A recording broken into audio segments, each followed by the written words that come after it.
everyone.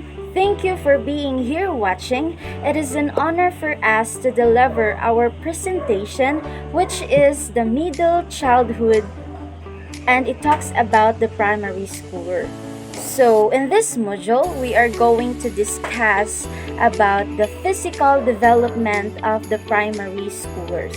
So as we know that physical development has many different factors, and the primary school children undergo many different changes as they go through in this stage of development.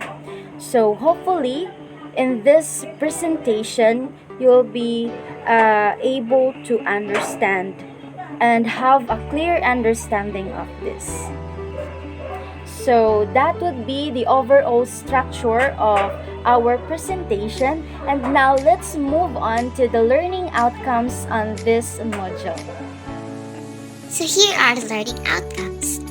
After the discussion, the learners will be able to describe the different physical characteristics of early school-age children in your own words. Can enumerate the ideas on how you can apply the concepts in this module in the teaching-learning process. And lastly, we'll be able to discuss several ways on how to encourage an age-appropriate active physical lifestyle to primary school children. So here we are now in one of the factor of the physical development of the preschoolers or the children. So it says here that an average increase in height of a little over 2 inches a year in both boys and girls, and while the weight gain averages about 6.5 pounds a year. So if the height increases, the weight also will gain. The 6 factors that could indicate how much a child grows: genes, food, climate, exercise, medical conditions, diseases or illnesses.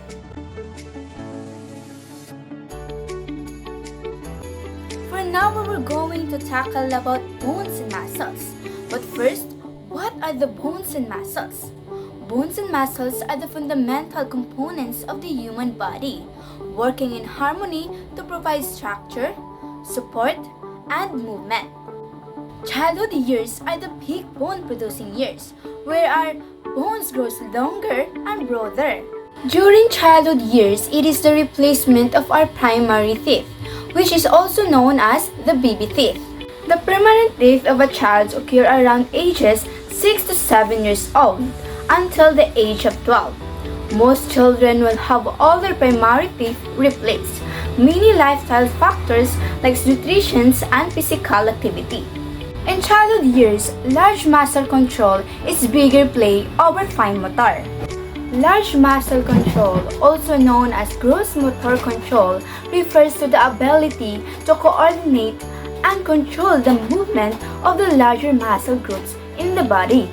I will be going to discuss to you the motor development. I will be going to tackle about the different kinds of fine motor skills.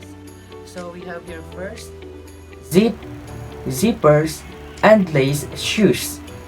Second, able to learn piano or violin.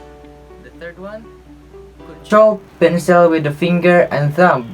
Movement comes from the elbow.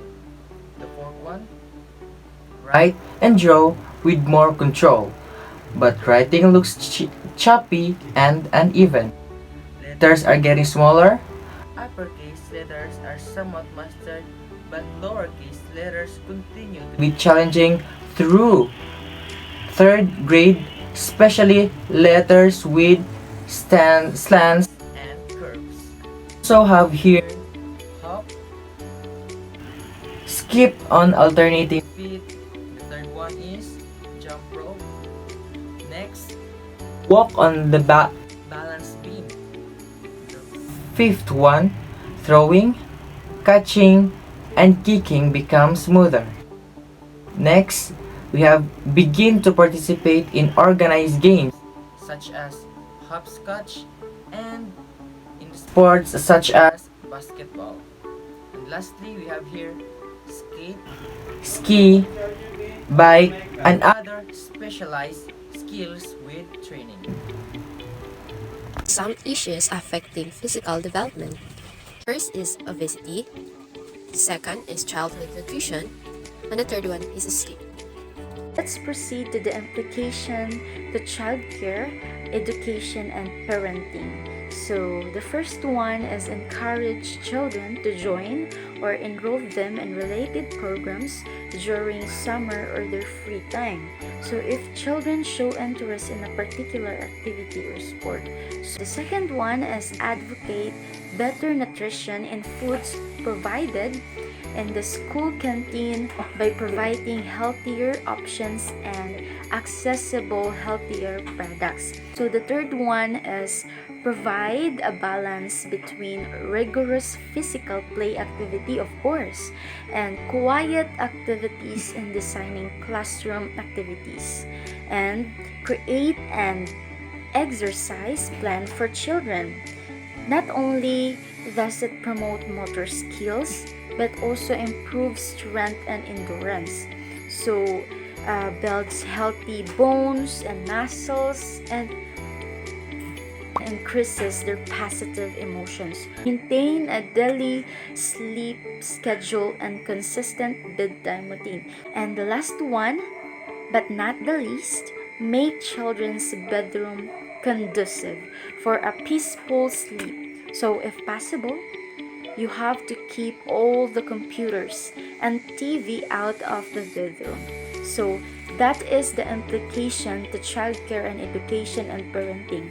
You need to encourage, you need to advocate, you need to provide, you need to create, you need to maintain and make children have a better lifestyle and have a better life.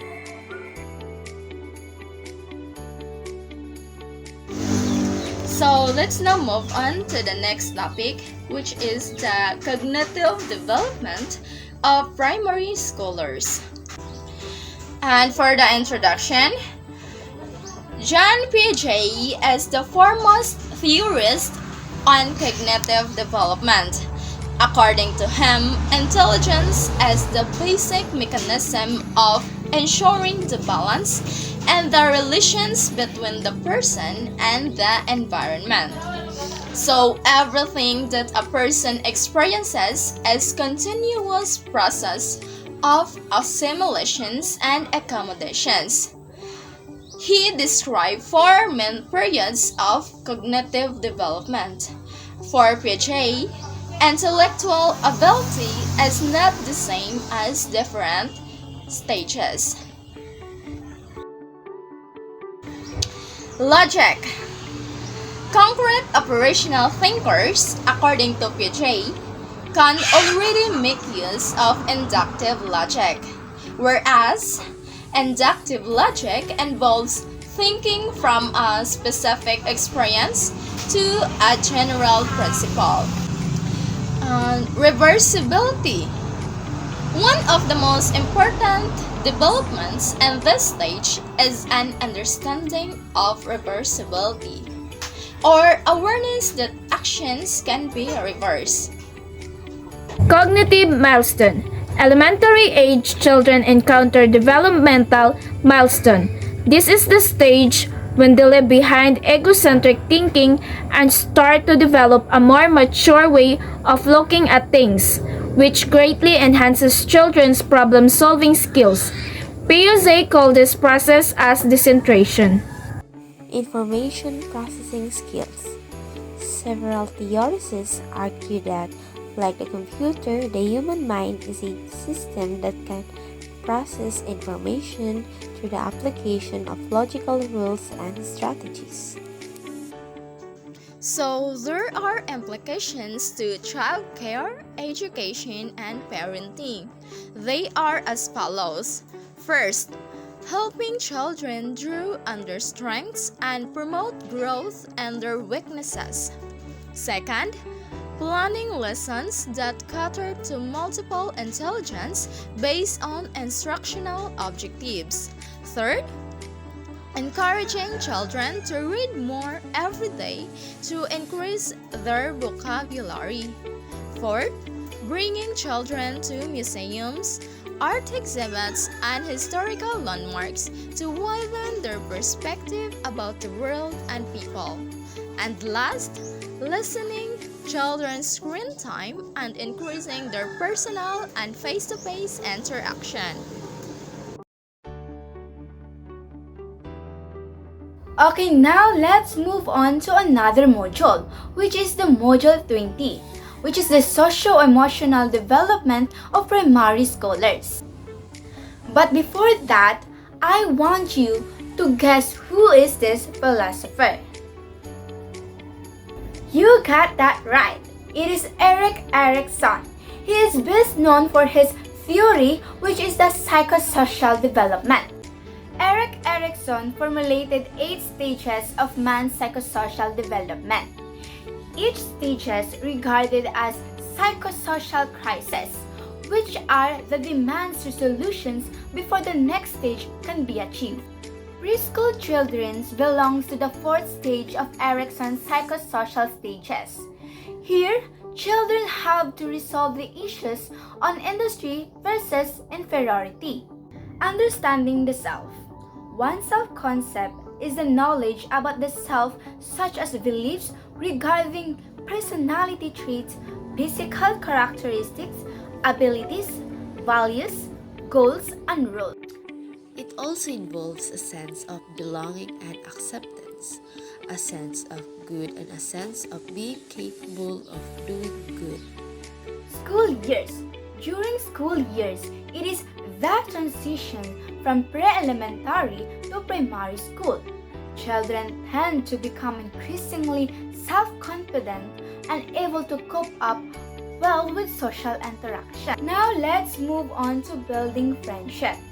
Aristotle quote, "What is a friend? A single soul dwelling in 2 bodies," beautifully captures the essence of friendship. Why? Because it emphasizes the deep connections and mutual understanding that can exist between true friends, suggesting that they share a profound bond that goes beyond surface interaction. This quote highlights the idea that genuine friendship involves strong emotional connections and a sense of unity between individuals who consider each other as a kindred spirits. Lastly is the antisocial behavior. Expose the children to kid-rich environments such as playgrounds and parks. Second, create a playgroup in your class and let the children mingle with their classmates. When your children hit other children, remind them their behavior hurts others. And lastly, coordinate with the parents and other teachers so that the children will have greater opportunity to interact with other children. So now we will be discussing about the child care education and parenting. First, we have gain understanding of the child's socio-emotional strengths and weaknesses by observing the child's behavior at home. Second, work collaboratively with the child parents and healthcare provider to expand one's insights on the child development. Third, provide a supportive setting where children have opportunities to practice emotional regulation and social skills with peers. Fourth, give children activities when they can practice taking turns, sharing and playing cooperatively. And last, be a role model of healthy emotion and expressing this emotion appropriately. Demonstrate calmness and staying in control of one's own feelings. And that's our overall topic. Thank you.